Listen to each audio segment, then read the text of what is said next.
Hey everybody, welcome back to our channel and welcome back to another video. So today I'm going to be sharing with you a mid-month budget update. Today is March 16th, Saturday. You'll see this video on the 17th. So I just thought I'd kind of give you guys an update as to how the kids and I are doing so far on our budget. So when I started off the month, I was budgeting for $2,952.81. Since then, I have received $300 in child support. We are a little slow this month with the child support. See, again, it's not the same amount that it was last time, and we have not been stable in child support since November of last year. So it's up and down. It's maybe this week, maybe not this week, but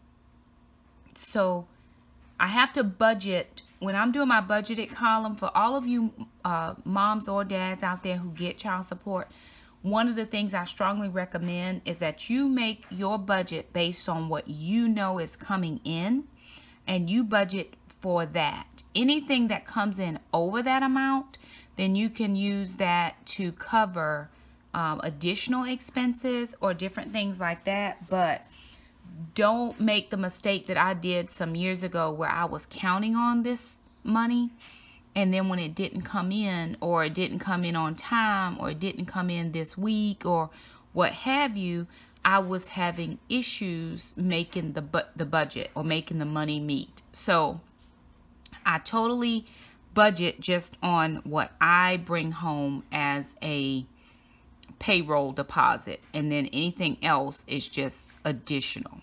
So I budgeted for $2,952.81, and here were my monthly expenses. I had rent or mortgage at $909.95. I had heating and air at $127.62, water at $65.77. I then had my cell phone at $92.73, my internet at $70.99. My student loan was $172.76. My PureFlix $7.99. Healthways gym membership $25. Taekwondo $325. CCRDU, which is my college, online Bible college, is $50. Groceries, I had $260. Travel, recreation and entertainment for $20. Gracie was $60. Gas for $200. Oil change for $45. $500 in tithe, and then $20 as far as blow money. So since I had budgeted in for $2,952.81, again, I had a kid's deposit come in, and that just came in on Wednesday of this week. So that was the 13th, I think, 12th or 13th, one of those days, 13th. So that came in, actually might have been 14th. So that just came in, and then $75 where it says unexpected gifts, money, blessing, funds transfer. So I have supplemental insurance, and that insurance will pay me out what's called a wellness benefit when I do something to keep my health in check, or it will pay me up to 5 doctor's office visits, which that's what this is for. So the Jackson had a doctor's appointment when he had an asthma flare this year, and I've already been to my doctor twice. $25 each visit was $75, and I went ahead and did that as a request for those checks, and that did come in direct deposit. So that gave me $3,327.81. So I'm going to share with you week 2. So if you're just joining me, hey guys, how you doing? My name's Shakema. I'm a single mom, one income. I get paid once a month. So don't let anybody tell you you cannot budget if you only get paid once a month, or that your money can't last if you only get paid once a month. That is not true. It's just about the budgeting. So the 1st and 2nd of March actually came in the last week of February, so I didn't want, that doesn't start the first actual week. So for me, I just go in and I budget on week 5 if my first week of the month doesn't start on the first week of the month. So I paid my mortgage at $909.95, my heating at $127.62. My internet, $79.94. Next thing I did was I paid my student loan at $172. Taekwondo at $325. Then I got grocery money out because I got my cash envelopes at $260. Then I did, I had to get some prescriptions for $21.79. I think that was for Alana.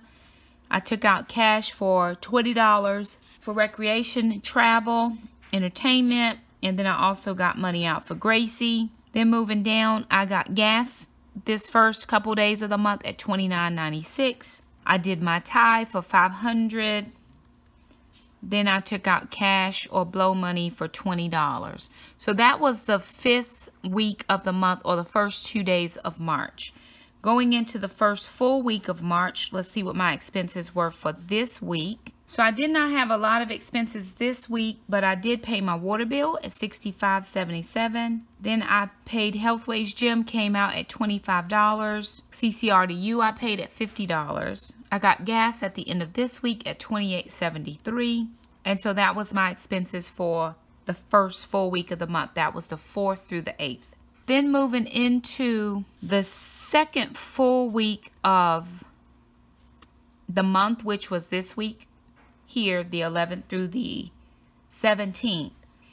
I had my telephone bill, which I paid on Friday at $92.73. It was actually a little bit cheaper than that. Then I had, okay, so right here where it says Amazon Prime, Auto Draft, or Orders, I actually need to make that say Amazon Prime and Thrift Books. I got Alana some books she asked for $12.17. My PureFlix came out at $7.99. Then I got, I went over a little bit this week on my groceries. So I went over $18 because I do my grocery shopping on Wednesdays. And then on Friday, this was something I was not prepared for. I didn't realize it.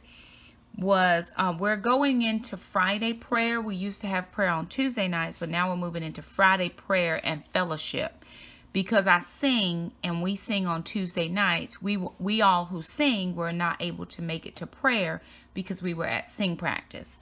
So now they moved it to Friday nights, but they're asking us to bring in something to share for fellowship.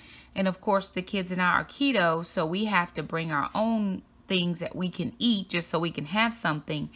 And I didn't get the text message till we were already on our way to church.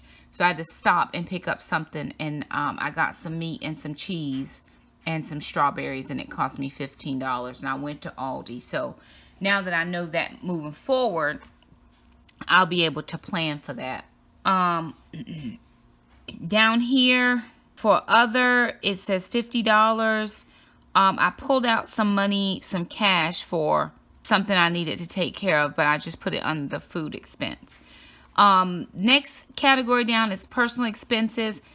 Every 3 months, the exterminator comes out and sprays around the exterior of the house, and that is $75. So they came out this month, and I paid that. And then I had to get a few things for the house for $28.85, and then $16.18. Those were 2 Walmart things. They were not planned purchases, but I needed to pick up a few things. Then for gas, I needed some gas on Tuesday just to get me through. And then on Thursday, I filled up for $34.05. So, of course, with me driving to work farther than I used to now, of course, I'm having to put more gas in my car. However, with that being said, I am able to claim some mileage, not to my destination for work, but if I leave my destination and then I'm going to, say, a meeting somewhere else, or I have to go to another school and that wasn't my school for the day, then I'm able to claim some mileage. So it will help getting that gas reimbursement. One of the things that my school will do is, for those of us who are going on professional development, they will allow us now to take a county car.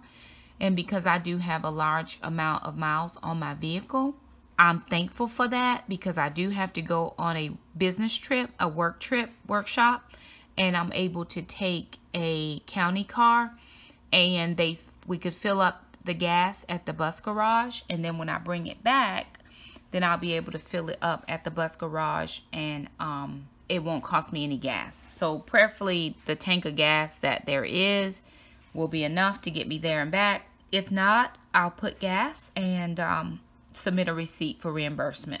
But for the tithe, $8, that was off of the $75 that I got from my insurance. And then $30 was from the $300 for child support. Totally for this week, I spent $405.47.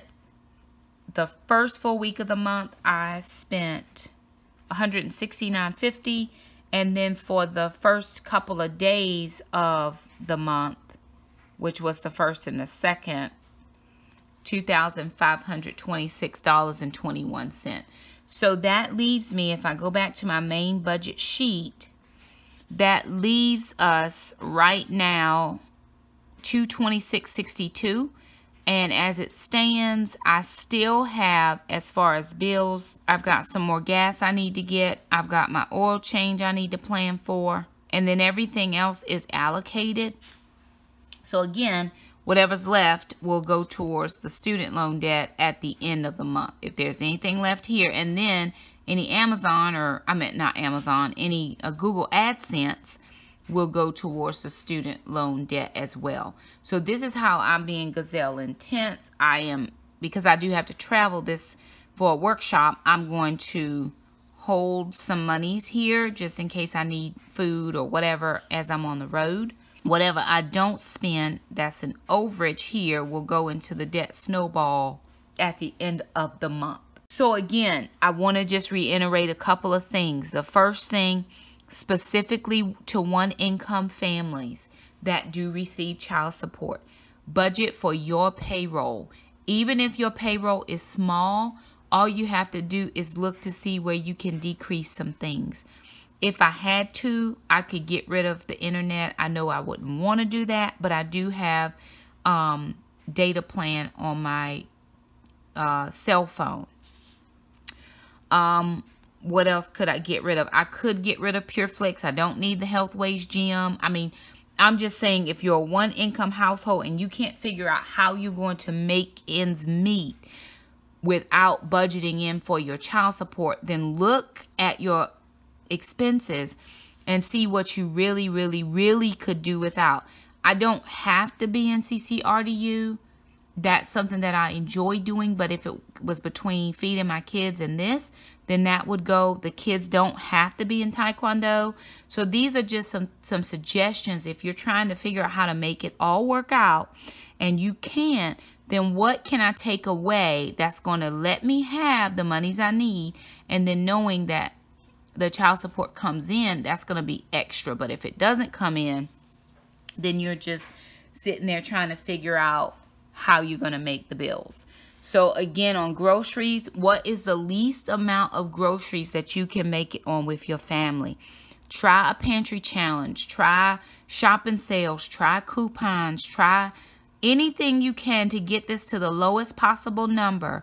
And that way, you know, you'll be able to live off of that number. So anything else is just additional. The lowest we have ever taken our grocery budget was $25 a week. And for us, that is a little bit lean. We can do it, but it is lean. So, you know, look at that number there. Some other things I did not need. I mean, I could take away my recreation. I could squeeze down my gas budget a little bit to see if I can shave a couple dollars off of there. And then the blow money I didn't need necessarily. So if you're like me, where you know, in the very beginning of getting child support, I was trying to figure out how I was going to make it. And then I would get very frustrated when it wouldn't come in. Can you sell something? You know, can you do some eBay? Can you grab a side hustle? How can you make your ends meet for your kids? And I'm not even talking about being gazelle intense or doing the debt snowball. Some people are just trying to figure out how to make their month work. And again, I'm a once a month employee, so how do I make my month work? Well, I take my grocery money, and although I pull that out in cash at the beginning of the month, I stuff my envelope so every week I have something that I take to the grocery store. Same with my gas. So again, that is our budget. We still have to allocate for $226.63. And we are doing good for the month. So I just wanted to bring you guys along to show you where we were for the middle of the month. Let us know how you're doing down in the comments. If you're new here, hey y'all, so glad to have you stop by. If you like this video or budgeting videos, feel free to subscribe to our channel. Hit the little bell, that way you never miss an upload from us. If you think you know someone that can benefit from this video, please share it, or any of our budgeting videos. We'd be happy for you to share. We do appreciate you coming by so much, and we'll see you next time. Bye now.